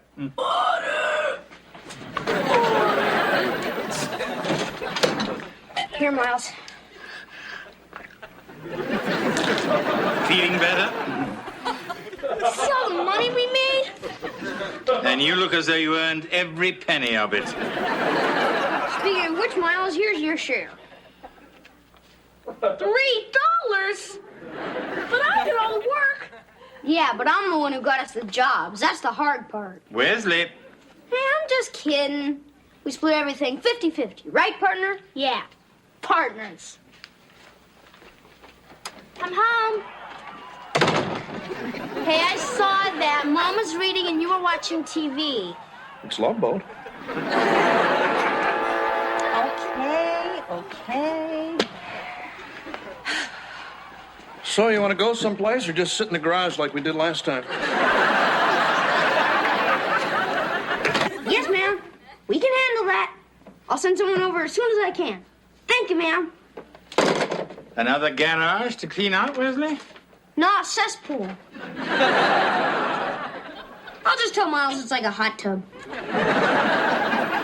Where do you get all these jobs? Oh, I have these business cards made up, and I put them in everybody's mailbox, see? W&M Limited. We'll do anything for money. W&M. That's Wesley and Miles, get it? Very clever. The trouble is, I'm getting more work than Miles can handle. Unless he starts working nights. You come up against the classic business problem, a labor shortage. Oh, yeah? The point is, you've got more jobs than you need. So find friends who need jobs. Hey, I'm glad I thought of that. Tony, I got some yard work. Betty, babysitting. Ray, I got a pool for you to clean. Hey, Walter, you know anything about stained glass repair? So fake it. Yes, sir. Thank you, sir. Bye. 2 more jobs came in. Oh, yeah? Yeah, some lady wants her dogs walked in. Mr. Ryan wants his lawn fertilized. I think we can consolidate these. Thanks. Boy, we sure did good today. We'll do even better tomorrow. Huh? Tomorrow's Sunday. So? So I thought we'd go mess around or something. Miles, IBM didn't get where it got by messing around. We gotta take a day off once in a while. There's more to life than making money. Miles, I think we better talk.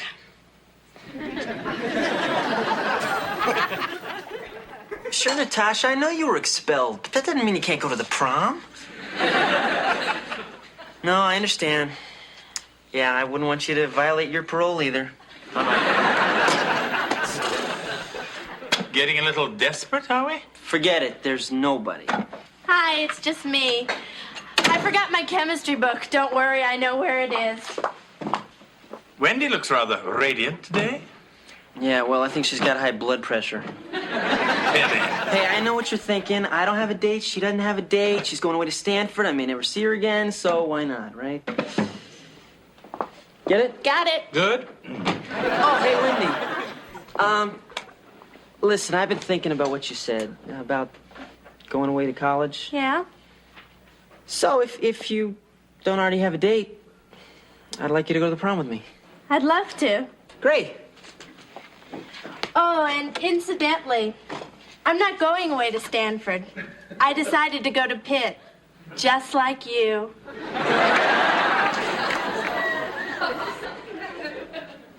Oops. We're back. Hey there. Hi. Are you a friend of Wesley's? No, I'm one of his employees. But I've got dibs on the next job. So there.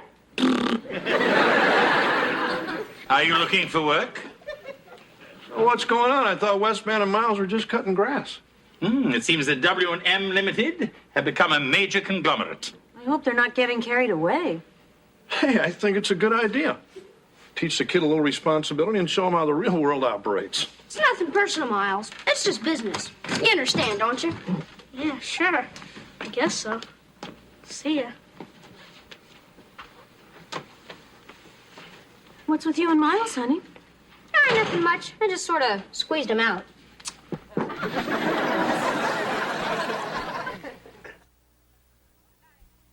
Yes, ma'am. I got it. Thank you, ma'am. Okay, Dwayne, here you go. Thanks. And do a good job this time. I don't want to hear any complaints. So, what's the story, champ? I thought you and Miles were partners. We were, but Miles just wouldn't cut out for the business world. He thinks too small. But I thought you two were such good friends. Hey, I bought him out fair and square. Besides, in business, you can't let personal feelings interfere with the best interests of the company. Oh? Now that Miles is out, that's me. Wesley Cohold, please. Wesley Cohold, please. Wesley Cohold, please. Wesley, I thought I told you to take out the garbage. I'm trying to find somebody. Wesley, I'm gonna kill you, you capitalist pig. What happened? I've been babysitting for The Simpsons for 3 years, and all of a sudden, they say they don't need me anymore. They found a cheaper sitter from Wesley Co. Sorry, Heather, I gave you a chance to come aboard. Hey, I'm not giving you half my money. Well, that's too bad, because nothing gets done in this neighborhood unless it goes through me. Yes, and that includes taking out the garbage. So move it. All right, all right. Boy, I bet J. Paul Getty never had to do stuff like this.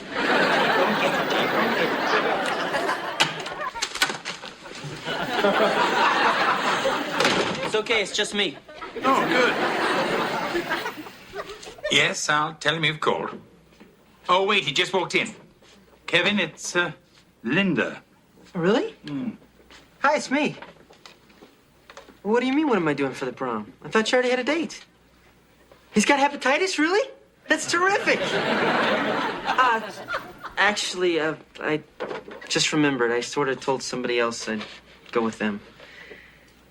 But let me get back to you.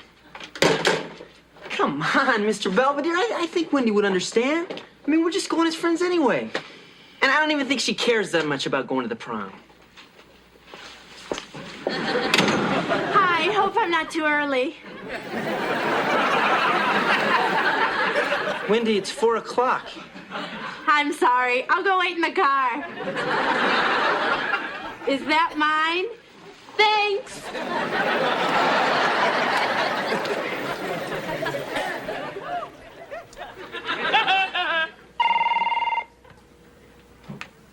Yeah. Mr. Belvedere to see you. Send him in. Thank you for seeing me without an appointment. Gold's up. You caught me in a good mood. I'm so glad. So, what can I do for you? Well, Wesley, pardon me for asking, but haven't you made enough money to buy that bicycle yet? I don't want a bike anymore. I'm thinking about a Mercedes. Well, of course, it's very nice to have a lot of money, but aren't you losing sight of some of the more important things of life? Oh, yeah? Like what? Oh, such as friendship, loyalty, simple common decency.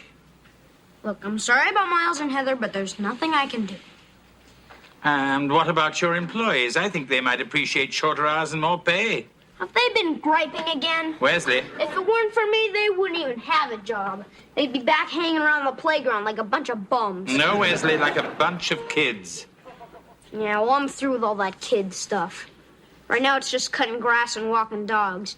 But pretty soon, it's going to be vending machines and fast food and miniature golf and a casino. And then what? Extortion and racketeering? I think this conversation is over. Security.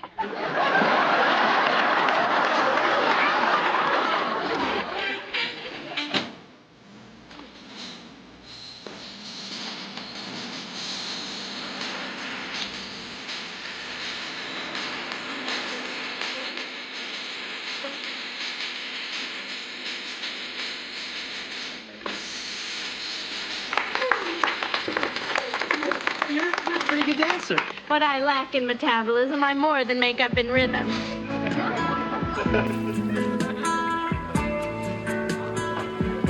Listen, I'm not too good at this slow stuff. You want to get some punch? Oh, you go ahead. I've got to go powder my nose. Hi, Kevin. Oh, Linda, hi. I thought your date was sick. Yeah, I came with my brother. Oh. So I hear you brought Wendy. Yeah. Oh, you're always being sweet like that, aren't you? Do you want some punch? I'd rather dance. Oh, sure.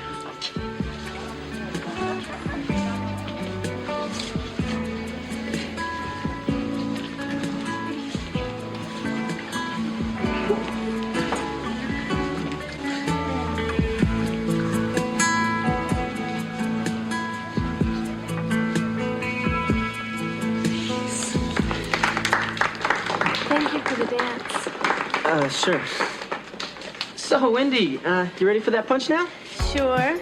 Great. So, you and Thumbelina have a nice dance? Hey, she asked me, okay? Funny, I thought you weren't any good at slow dancing. What happened? You go to Arthur Murray while I was in the bathroom? Hey, I don't know what the big deal is. It was just a dance. No. With me, it's just a dance. With her, it's the last tango in Paris. Oh, come on, give me a break, all right? Why did you just admit it? You wish you'd come with her. No, I don't. Yes, you do. I could have. Huh? She asked me to take her, but I told her I was already going with you. You mean had to go with me? Well, I'm sorry for ruining your wonderful evening. Take me home. Aren't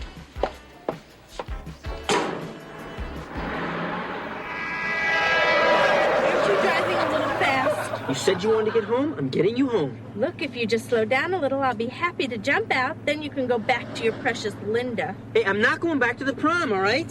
Fine, I'll just sit here and be quiet. Fine.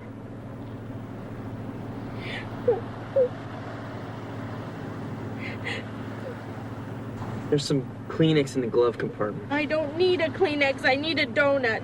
I eat when I get upset. Just hang on. I think there's an all-night bakery coming up. What happened? Why are we stopping? Oh, this is great. We're out of gas. That old trick. I know. So now what? I don't know. Well, I suppose I could get out and push. Look, I'll just go back to that gas station. It's closed, but there must be a payphone. Sure. Now what's wrong? Nothing. It's just that you wouldn't be in such a big hurry to leave if it was Linda sitting here. Oh, Wendy, please. No, I must have pictured this night in my head 100 times, and it always ended up just like this. Except I wasn't crying, and you ran out of gas on purpose. Come on. I'm sorry. I always get carried away thinking you might actually like me a little. I do. No, you don't. I do. I like you a lot. Yeah, because I'm someone who takes good chemistry notes. That's not true. I like being with you. You're smart and funny. If I didn't mention it before, you look real pretty tonight. You're right, I do.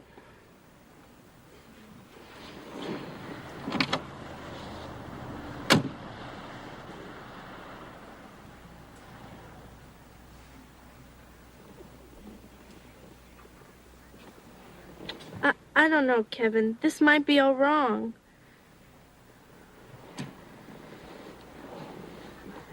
But what the hell?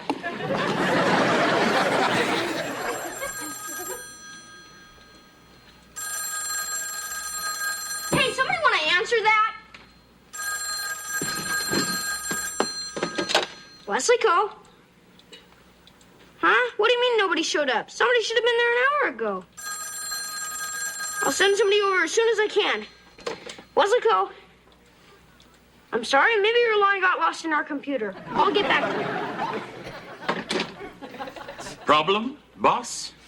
What's going on? Nobody's showing up for work. I believe it's called a walkout. Huh? It is a common technique used by labor when they feel exploited by management.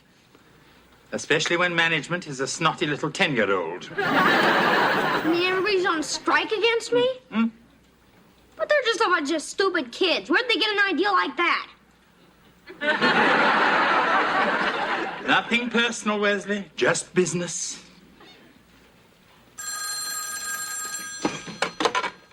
Wesley Cole, hold, please.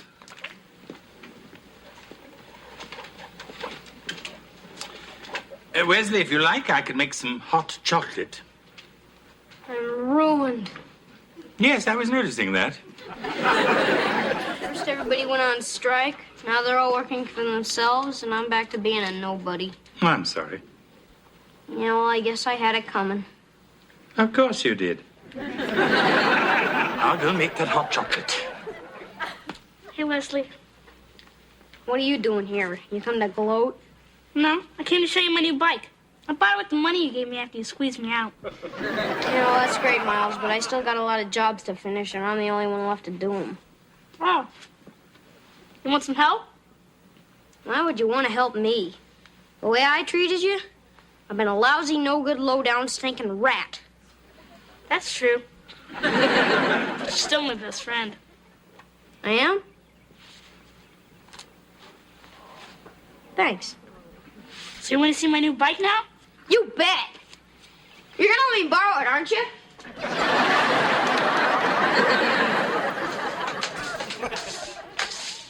Hi. Oh, hi, Wendy. Mr. Belvedere told me you were out here. Yeah, just doing some yard work. Anyway, I found these books you loaned me, and I wanted to return them before I forgot. Oh, thanks. Oh, and here's your bow tie, in case you were looking for it. I found it this morning in my shoe. Yeah, I wondered where that went. Wendy. Listen, about what happened last night. I'm going to Stanford. Huh? I changed my mind. I'm not going to Pitt. Oh. Forget it, Kevin. It's over. I mean, we had a few laughs, we had a few tears, but it's time for both of us to move on. Okay, if that's what you want. Sorry, but you know me, old love 'em and leave 'em Wendy. I'm just Little Miss Heartbreaker. We're never going to be anything but just friends, are we, Kevin? No. But you can't say we didn't try. Why? I gotta get going. If I'm moving to California, I gotta start working on my tan. You know, I really am gonna miss you. That's okay. Whatever happens, we'll always have Route 19.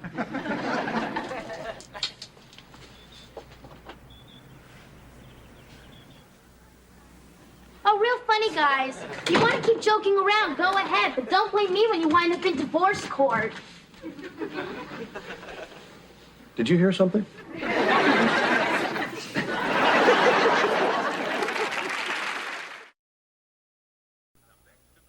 Things are back to normal in the Owens household. George and Marcia are lovers, Kevin and Wendy are friends, and Wesley's back to being whatever the hell he is. I'm still not sure. Speaking of free enterprise, I've often thought of going into business myself. My only problem is I'm not quite sure what to sell. My advice or my chocolate chip cookies?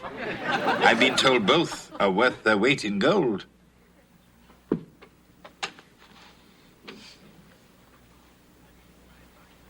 At least my advice isn't fattening.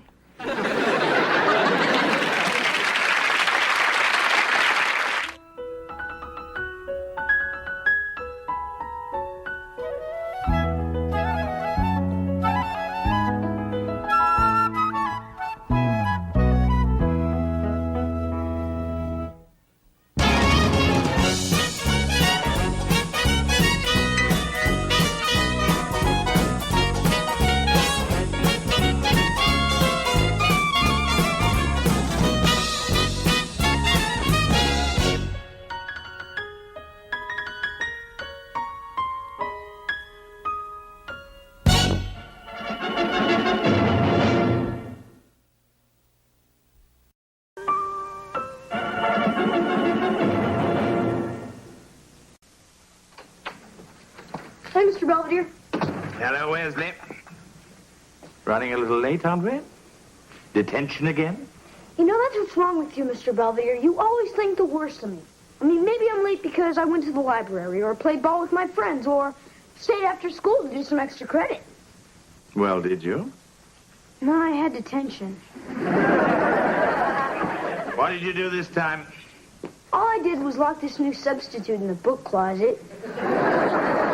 Everybody thought it was funny until he started yelling, "Let me out, let me out. I'm a claustrophobic," whatever that means. Wesley, claustrophobia is the extreme fear of being confined to small places. It's no joking matter. Gee, I didn't know. Next time I'll lock him in the gym. That's the lad. Hey, Mr. Belvedere. Hey, Wes. Uh-huh. Hello, ladies. How did things go at the retirement home? Lousy. Our club's been going there every week for a year now, but I think we're the ones getting old. Yeah, I was telling this lady about my coat hanger collection, and she just fell asleep. Really? Do you think I'm boring, Mr. Bricklayer? I think you're out of your mind. You got any great ideas, Mr. Belvedere? Yeah, you're pretty old. What gets you excited? Well, not much anymore. Except perhaps the thought of you moving to Brazil. Come on, Mr. Belvedere, we're being serious. Well, it does occur to me that many elderly people enjoy the warmth and companionship of a small pet. I even believe there is a program here in Pittsburgh that provides these animals. Oh, yeah? Mm-hmm. Hey, I thought that stuff was just for guys in jail. They have them for them, too, Wesley, so don't worry. You'll get your turn. Mr. Belvedere, that's a great idea. Don't you think so, Ange? Yeah. Hey, man, girl's got a couple of pit bulls he wants to get rid of. Do you think the old people will like them? While you're at it, why not put a great white shark in the jacuzzi?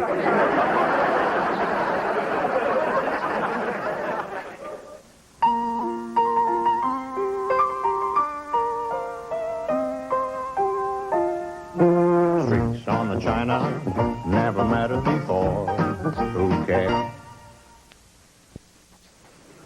Hello, Kevin. Hey, Mr. Belvedere. Getting a little bit narcissistic, aren't we? No, I feel okay. So, what do you think, huh? Well, I think with a little ointment, it'll clear up in no time. It's a mustache. Oh. It's just, now that I'm in college, I want to look a little older. You know, more sophisticated. I see. Well, I've only been working on it a few days. In that case, I think it's coming along very nicely. Especially the hair on the right. Hi, Mr. Belvedere. Hello, Mrs. Owens. George isn't around, is he? The last time I saw him, he was going down the hall with a bag of Cheetos and his rubber ducky. Oh, good. Because I don't want him to see this. It's a gold watch. Oh, what's the occasion? Are we retiring Mr. Owens from the family? No, it's for our anniversary. We're celebrating our 20th next week, and I wanted to get George something really special. Oh, it's very lovely. Yeah, I know.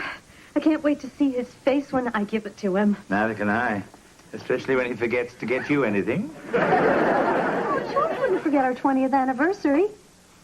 Would he? Sorry about these big guys. They kind of fell in the tub. That's all right, George. If I get hungry, I'll just dip them in some Prel. See you guys later. I got to get down to the station. Oh, George, don't forget you got a big day next week. One step ahead of you, big guy. I already got it marked on my calendar. You do? Pirates start spring training next Tuesday. And this year they're going to kick some butt. Perhaps they'll start with his.